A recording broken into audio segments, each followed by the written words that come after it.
سلامونه او نیکې هیله مند یم چې جوړ او روغ به یاست. دوستانو نن تاسو ته د کمرې په هکله باندې خبرې کوم چې کومه کمره د یو یوټیوبر دپاره بهترینه کمره ده چې هم ارزانه اوسي، هم کیفیت یې سم اوسي او هم د ویډیو په ایډیټ کې ورته ستونزې جوړې نه کړي. نن په دغه هکله باندې خبرې کوم او تاسو ته یو صحیح لارې هم ښیم، ځکه چې په دې برخه کې زه خپله هم ډېر تاوان سوی یم او تاسو به د تاوان څخه وژغورم. زه درس ته تر اضافه خبرې تېرې شو. که تاسو دا لومړنۍ ویډیو ده نو تاسو څخه هیله کوم د یوټیوب مکمله کورس وګورئ، ځکه چې ډېر ویډیوګانې مخکې اپلوډ شوي دي. لینک یې زه تاسو ته دلته پرېږدم. تر هر څه وړاندې موږ باید کمرې وپېژنو. موږ په 4 ډول کمرې لرو. یو کمپاکټ کمره ده چې هغه کمرې دي چې لینز یې حرکت نه کوي، لینز یې نه ایسته کېږي، لینز یې نه تبدیلېږي. هغه ته کمپاکټ کمرې وایي. دې ته ډي اس ال آر کمرې وایي. او یو هم موږ د ټلیفونونو کمرې وایو او یو هم ویډاوټ سکرین دي چې هغه هم ډي اس ال آر ته ورته دي، هغه دومره فرق نه کوي. اوس موږ باید تصمیم ونیسو که موږ موبایل ته ځو، موبایل کوم خصوصیات باید ولري، او که موږ ډي اس ال آر ته ځو، ډي اس ال آر باید کوم خصوصیات ولري. په ډي اس ال آر کې خبره څه ده؟ ډي اس ال آر دا دی که تاسو کامرې داسې یوټیوب لرئ چې ځئ بهر، ځئ د خلکو سره مرکې کوئ، د محیط څخه د طبیعت څخه فلم اخلئ، عکسونه اخلئ، نو په دغسې حالت کې ستاسو دپاره لازم همدا ده چې تاسو باید ډي اس ال آر ولرئ، ځکه چې ډي اس ال آر کمره دغه د دې کوم لینس چې دی هغه خپله متحرکه دی، خپله د اتومات حرکت کوي چې کله هم یو ځای کې تاسو یو نوی رنګ راځي ستاسو په ویډیو کې، مثلا یو سایه راځي، لمر راځي، دا په اتومات ډول باندې د ده لینز دومره زیرک دی چې هغه هم سایه په سایه کې ژر توجه پیدا کوي، هغه نقطه پیدا کوي، او هم په لمر کې هم په رنګونو کې. نو دا د ډي اس ال آر ښېګڼه همدغه ده چې تاسو که یو چینل لرئ چې ځئ بهر ویډیوګانې ثبتوئ، نو خامخا ډي اس ال آر باید ځان ته پیدا کړئ. اوس د ډي اس ال آر خبره ده چې ډي اس ال آر ډېر ګران دی، او که موږ ولاړ شو ډي اس ال آر ته او ډي اس ال آر هم ډېرې پیسې وغواړي، نو موږ نسو کولی. ډي اس ال آر که تاسو غواړئ چې ډي اس ال آر واخلئ، ډي اس ال آر کمرې چې دي دا د زر خاندان چې دی، که هغه 4,000 دی، که هغه 1000 دی، که هغه 2000 دی، که هغه 3000 دی، دغه د زر خاندان چې دی، دا خاندان چې دی کیفیت د ویډیو سم دی، ایچ ډي ویډیوګانې ریکارډوي، په دوی کې بیا د 4K دا څه نشته. 4K دپاره ضرورت هم نشته، ځکه چې موږ دپاره اوس د اوس مهال لپاره یوټیوب هم چې دی تر ډېره په ایچ ډي ډول باندې ویډیوګانې سپورټوي. 4K چې دی ډېر کم خلک یې ګوري، نو 4K ته ضرورت نشته. موږ کولی سو د همدغه ایچ ډي ډي اس ال آر کامرو څخه استفاده وکړو. دغه ډي اس ال آر کامرې چې دي دا د زر خاندان والاوي چې دي، چې 3 صفره پکښې کې استعمال سوي دي، دا خاندان والا کمرې چې دي د 10,000 افغانیو څخه شروع بیا تر 20,000 افغانیو دا کمرې پیدا کېږي، او تاسو کولی سئ په کابل کې مستعملې کمرې د دیو څخه پیدا کړئ. د کمرې د اخیستلو په وخت کې موږ باید مثلا کومه توجه وکړو چې بیا په دې کې موږ دوکه نه سو. لومړی دغه شرط پر خریدار پر دکاندار باندې پرېږدئ که دا ګرم راغله زه دا برته راوړمه، او که دوم شرط دا دی که بطري ډېر ضعیفه وه چې یعنی 1 ساعت فلم یې نه اخیستل، 2 ساعت فلم یې نه اخیستل، زه یې برته تاسو ته راوړمه. دریم شرط ورته ووایه که دا لینز چې دی دا کله هم چې فلم اخلئ هغه فلم کې یو څه توروالی پیدا کوي، که مثلا توروالی یا پر د رنګ تغیرات پکښې کې راتله، د هینو ویډیو په ثبت کې د رنګونه کله کله تغیر کوي چې کامره مشکل ولري. تاسو به یو 10 دقیقې ویډیو اخیستو دي، په 15 دقیقو 10 دقیقو باندې مشکل نه دی. که غواړئ چې نیم ساعت ویډیو وسئ، نو هغه وخت کې هم کامره ګرم راځي او هم رنګونه تغیر کوي. نو دغه 3 شرطه ورباندې پرېږدئ، یو دغه د کامرې ګرموالی، بلې بطري، او بلې هم د لینز د رنګ تغیر چې دی، که ډېر فلمونه اخیستل کېږي باید رنګ تغیر ونه کړي. دا 3 شرطه ورباندې پرېږدئ. که دغه 3 شرطه کې ورته مشکل پیښ سو، هغه ویډیو سره زه راځم او دا تاسو سره شریکوم او دا کامره برته درته پرېږدم. او که دا مشکلات یې نه لرو، کامره زما خپله ده. دا څو د کامرې د ډي اس ال آر شرطونه. اوس راځو که موږ موبایل ته ځو، نو موبایل بیا په موبایل کې باید کوم یو استعمال کړو. دا د سونی کمپنۍ ده. سونی کمپنۍ هم بهترینه کمرې لري خو هغه بیا ډېر ګرانې دي.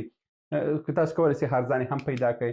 په همدې ډول باندې که اوس موږ ځو موبایل لپاره که تاسو په استډیو کې لکه زه چې دا اوس په استډیو کې ولاړ یم، ټوله لایټینګ برابر دی، لایټ تغیر نه کوي، زه حرکت نه کوم او مثلا زما بکګراوند چې دی هغه تغیر و تبدیل نه راوړي، نو په دغسې حالت کې موږ کولی شو په دې استډیوګانو کې موږ د موبایل څخه هم استفاده وکړو.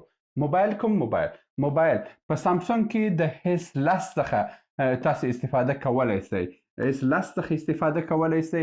د اس 10 څخه مخ پر هاخوا باندې چې هغه اس 20 دی، اس 21 دی، اس 22 دی، اس 23 دی، اوس هغه د اس 24.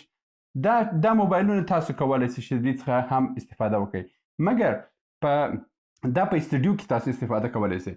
د اس 23 چې دی او اس 24 چې دی، دا دوه موبایلونه چې دي دا د دوی هغه دننه لینزونه چې دي هغه متحرکه لینزونه دي.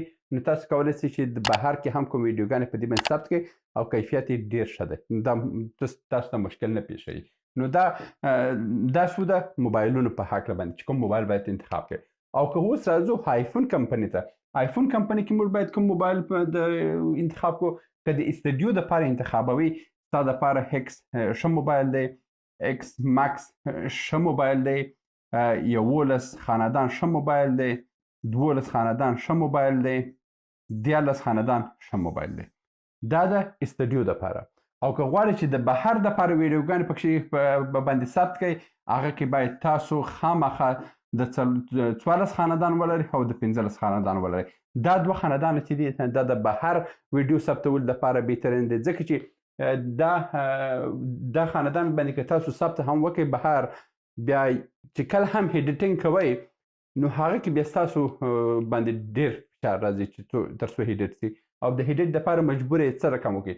که دا موبایل تاسو استعمال کړئ، دا خاندان والا چې په استډیو کې باید استعمال شي، دا د ایډیټینګ په وخت کې باید فریم پر فریم باندې دا باید کټ شي او هر فریم دپاره باید جلا جلا ایډیټ وشي. او دا ډېر وخت نیسي او سړی ستړی کوي. او چې په هر فریم باندې ته یو ایډیټ ورکړي او هغه دپاره ډېر قوي کمپیوټر پکار دی چې هغه بیا بېرته ته ایکسپورټ کړي. مثلا د اډاب پریمیر څخه چې کله دا باسي چې دا هر فریم باندې تا ایډیټ کړی وسي، یو ویډیو چې مثلا 20 دقیقې وسي او که دې خروجي واخلي چې دا ویډیو ترې وباسي ثبت کړي، دا په 3 ساعته 4 ساعت څخه چې په 4 ساعت کې هم ته دا ویډیو نه باسي. دا ډېر تاواني شی دی. نو که غواړئ چې په موبایل باندې بهر ولاړ شئ، هغه بهترینه شی دی. او دا اوس کې زیاتره کسان دي یوټیوبران دي، دوی په ډېر کښته موبایلو باندې هم استفاده کوي. بالکل تاسو هم استفاده کولی شئ. دا زیاتره کسان وایي چې دلته بعضې کسان دي په آیفون 7 باندې هم دوی ویډیوګانې نیسي. زه وایم په آیفون 8 څه کوئ چې په آیفون 15 هم ونیسئ. ویډیو خو یوټیوب خو تاته نه وایي چې په دې کې ما اپلوډوه. ستونزه څه ده؟ ستونزه دا ده چې ستاسو لیدونکي به یو ځل، 2 ځله، 3 ځله ستاسو پروګرامونه وویني، مګر په آخر کې ستا ویډیو ستاسو پروګرام نه ویني، ځکه چې هغو دپاره لږ دردونکي دی د ستاسو د ویډیو نه لیدل. کیفیت یې خراب دی او وخت چې حرکت پکې کې راځي هغه ویډیوګانې خرابېږي او په ایډیټ کې هم پر توت باندې فشار ډېرېږي. نو د دې لپاره چې تاسو غواړئ یو ښه ویډیو ولرئ، د ښه ویډیو دپاره چې بهر ځئ، تاسو دا څه ځان ته پیدا کړئ. DSLR کامره په ارزانه هم باندې تاسو کولی شئ واخلئ. ځکه چې ما دلته په فیسبوک کې مخکې هم سرچ کړه، مخکې تر دې چې زه دا په پروګرام شروع کړم ما په یوټیوب په فیسبوک کې سرچ وکړو، نو په کابل کې دلته وره دلته ډېر ښه اساس ده، کامرې شته. دا کامره مثلا 1200 خاندان والا، دا هم ښه کامره ده. دلته شاید قیمت یې هم وهلی وسي. دا قیمت یې وګورم، قیمت یې لیکلی 15,000 روپۍ باندې. په دې باندې ته چا نه ووایي چې دا په 12,000 هم تاسو ته درکوي، خو ورسره ضمانت خبره وکړئ. دغه رقم تاسو کولی شئ چې دغسې مستعملې ویډیو کامرې په کابل کې ځان ته پیدا کړئ. دا اوس مثلا وګوره دا کوم خاندان، دا 1000 خاندان دی او دا چې دی په 18,000 درکوي. دا چې مازې که تاسو چې نه ورسره ووایاست دا تاسو ته په 15,000 هم تاسو ته حسابي. نو دا ښه کامرې دي. په همدې ډول باندې دلته البته دلته مې نورې کامرې هم پیدا کړې. یو خبره درته وکړم چې دا ما فقط او فقط په په داسې کې په ګوګل کې سرچ کړی دی دا ویډیو د پیجونه ماته راکړي دي چې زه هیڅ شناخت د دوی سره نه لرم چې تاسو لاړ شئ د دوی په ادرس باندې خبرې وکړئ. نو که تاسو کامره اخلئ ډي اس ال آر کامره واخلئ. ډي اس ال آر کامره ستاسو دپاره نهایتاً ښه ده او ستاسو دپاره ډېره ګټه کوي او ستاسو ویډیوګانې به ډېر ښه وسي. ځکه یوه ستونزه دا ده چې آیفون چې کله هم خپل اپډیټونه راوړي، هر کال چې دوی اپډیټ راوړي، دوی په هر اپډیټ کې د آیفون کامرې کیفیت کموي. که تاسو په یاد وسي څه موده وړاندې څو کاله وړاندې فرانسې حتی پر اپل کمپنۍ باندې جریمه پرېښوله چې تاسو د کامرې کیفیت ښکته کوئ او خلک مجبوره کوئ چې نوي موبایلونه واخلي ستاسو. نو د همدې امله که تاسو پر آیفون باندې اتکا کوئ، آیفون هر کال خپل کیفیت کموي او تاسو